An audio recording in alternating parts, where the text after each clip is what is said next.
Good morning, students. Welcome to our e-learning class.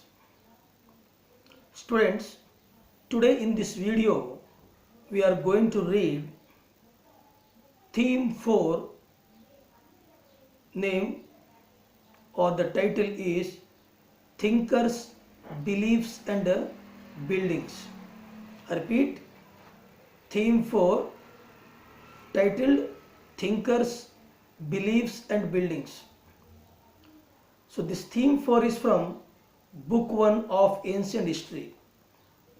And students, today under this theme we are covering the following 3 topics: the Buddha quest for knowledge, or I can say the Buddha quest for enlightenment, teachings of Gautam Buddha and followers of Gautam Buddha.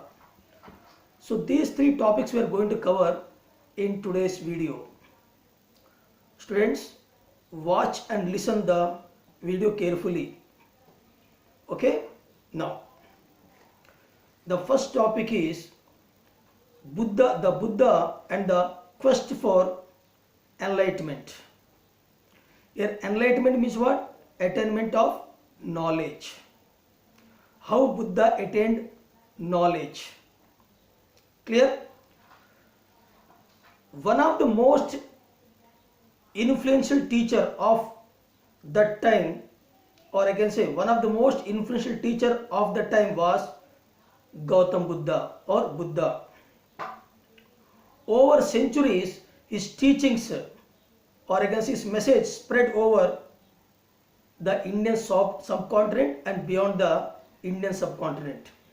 I repeat, one of the most influential teacher of the time was the Gautam Buddha. Over centuries his message, his teachings spread across the subcontinent and beyond the subcontinent. His message or his teaching spread through Central Asia to China, Japan, Korea and through Sri Lanka across the seas of Myanmar, Thailand and Indonesia. That means though Buddhism or started in India, but the message of Gautam Buddha spread beyond the Indian subcontinent in all these countries. Then the question is, how do we know about Buddha's teachings? How do we know about Gautam Buddha's teachings? Generally through skillful reconstruction and careful editing, translating and analyzing the Buddhist texts. I mean skillfully, carefully, these are reconstructed and translated from the Buddhist texts. We will get information about Buddha's teachings from Buddhist texts. Historians have also tried to reconstruct details of his life from the hagiographies. Historians also tried to reconstruct the details of his life from hagiographies. Students, here hagiography is nothing but it is the biography of famous saints or religious teachers. Hagiography is nothing but it is the biography of a saint or a religious leader or teacher. Hagiographies are all often praise the saint's achievement. Hagiographies always praise the saint's achievements and many not always be literally accurate. They are important. Hagiographies are very important because they tell us about the beliefs of the followers of that particular tradition. Now, many of these hagiographies were written down at least a century after the death of Gautam Buddha. So hagiographies were written after a century after the death of Gautam Buddha. In an attempt to preserve his memories of the great leader, in order to preserve the memories of the great saint or thinker, these hagiographies are written after the death of Gautam Buddha after a century later. So in order to preserve his memories of this great thinker, preacher, teacher or leader, these hagiographies were written. According to these traditions, Siddhartha as the Buddha was named at his birth. When he was born, his original name was Siddhartha. When he was born, his original name was Siddhartha. He was the son of a chief of Sakya clan. Gautam Buddha was the son of a chief of Sakya clan. He had sheltered his upbringing within the palace. That means he was brought up within the palace only. He was not allowed to go outside. He was brought up within the palace, insulated from the harsh realities of his life. Okay, I repeat, he had sheltered upbringing within the palace, insulated from the harsh realities of the life. One day he persuaded, requested, made him understand. One day he persuaded his charioteer, the rider of the chariot. He persuaded his charioteer to take him into the city. Okay, that was his first journey into the world outside the, or I can say that was the first journey outside the traumatic or outside the world, which was very much traumatic. So one day he persuaded his charioteer to take him outside the palace, and that was his first journey to the outside world, which was very much traumatic. Now he was deeply anguished. When he saw an old man. At first he saw an old man, a sick man, and a corpse, a dead body. He realized to that moment that the decay of the body, the decay and the destruction of human body was inevitable. He realized that human body has to decay. Human life is inevitable. He also saw a homeless mendicant. He saw a homeless mendicant who it seemed to be, it seemed to him had come to terms with an old age. When person will reach to old age, he will face so many disease and death, and found peace. Siddhartha decided that he too would adopt the same path. Soon after, he left the palace and set out in search of his own truth.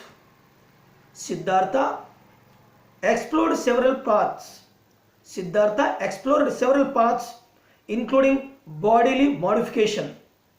He explored several paths, including the bodily modification, which led him to a situation of near death. Abandoning, abandoning these extreme methods, he meditated for several days. Gautam Buddha meditated for several days. Siddhartha, I can say. And finally attained enlightenment. After that meditation, he attained enlightenment. Okay. Sorry. After this, he came to be known as Gautam Buddha. Earlier he was Siddhartha. After meditation, after enlightenment of knowledge, or after enlightenment, he was known as Gautam Buddha or Buddha. Or I can say the enlightened one. Here Buddha means an enlightened one. For the rest of his life, he taught Dhamma. Okay, for the rest of the life, he taught Dhamma, or the path of righteous living. Now moving to our next topic, that is teachings of Buddha. Teachings of Buddha. Okay. The Buddha's teachings have been reconstructed. The Buddha's teachings have been reconstructed from stories found mainly in the Sutta Pitaka.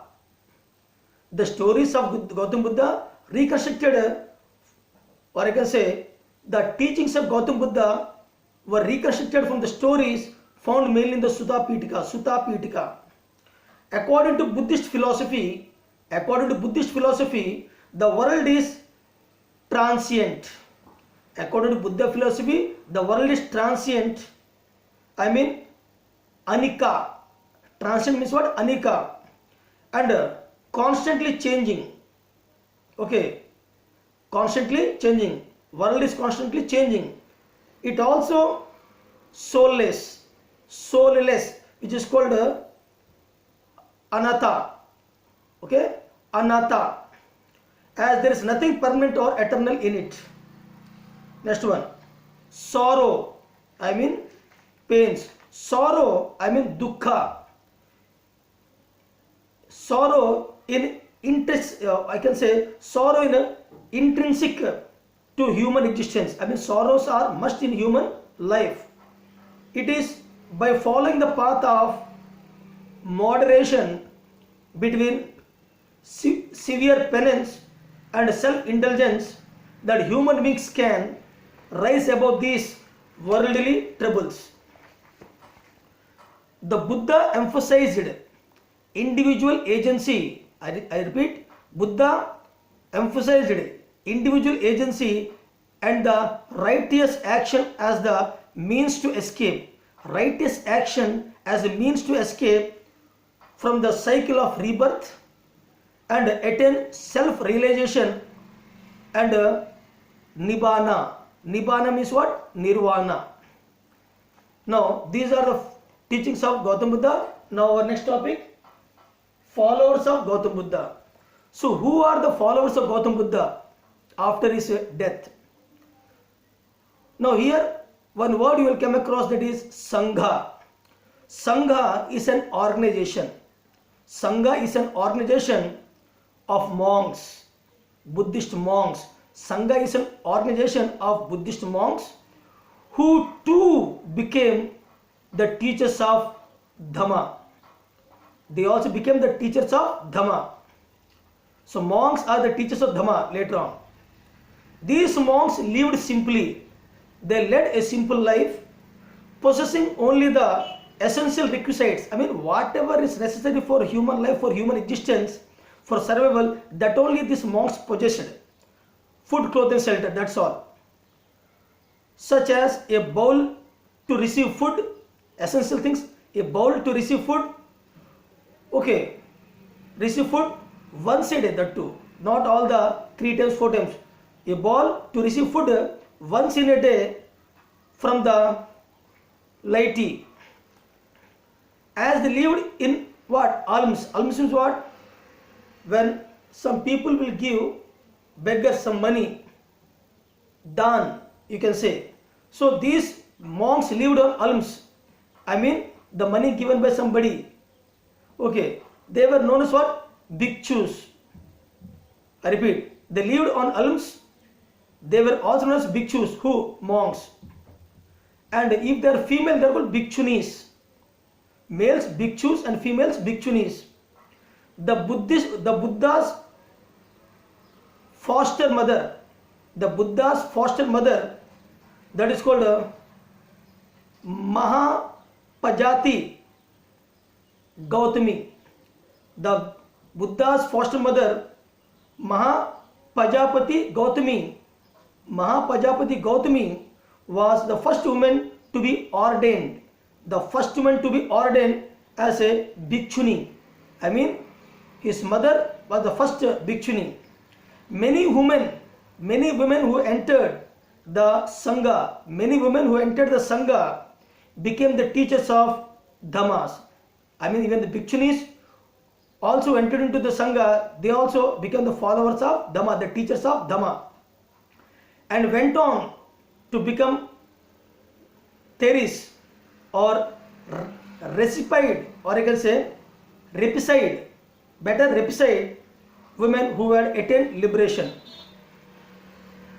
Buddhism, the religion which is propagated by Gautam Buddha. So Buddhism, this religion grew rapidly both during the lifetime of the Buddha. During lifetime of Buddha, Buddhism was developed rapidly, and after his death also this religion spread rapidly, as it appealed to many people dissatisfied with existing religious practices. I mean, at the time many people are not happy with Hinduism. Okay, since they were not happy with Hinduism, because Hinduism was not based on equality, social equality, it was difficult to practice, very costly, expensive. Hence, many people shifted to Buddhism. And confused by the rapid social changes, many people, they were influenced by Buddhism, that Buddhism is not a religion that is based on social equality, it is costly, difficult to practice, okay, very difficult to understand. Hence, they showed their interest towards Buddhism. Another reason is what? At the time, there is a lot of confusion in the society, in the social changes. Also become another cause for what? People shifted towards Buddhism. So students, today you learnt about the quest for enlightenment of Gautam Buddha, what are the teachings of Gautam Buddha, and who are the followers of Gautam Buddha in this video. So, who are bhikshus? Monks are also otherwise known as bhikshus. Who are monks? The teachers of Dhamma. If they are female, they are bhikshunis. They always lived upon the alms. They always lived simplicity, simple life. They possessed a bowl for food, that too 1 meal a day. They lived in sanghas, they lived in groups, and they spread the message of Gautam Buddha. Thank you students. So this is the end of the video. Take care.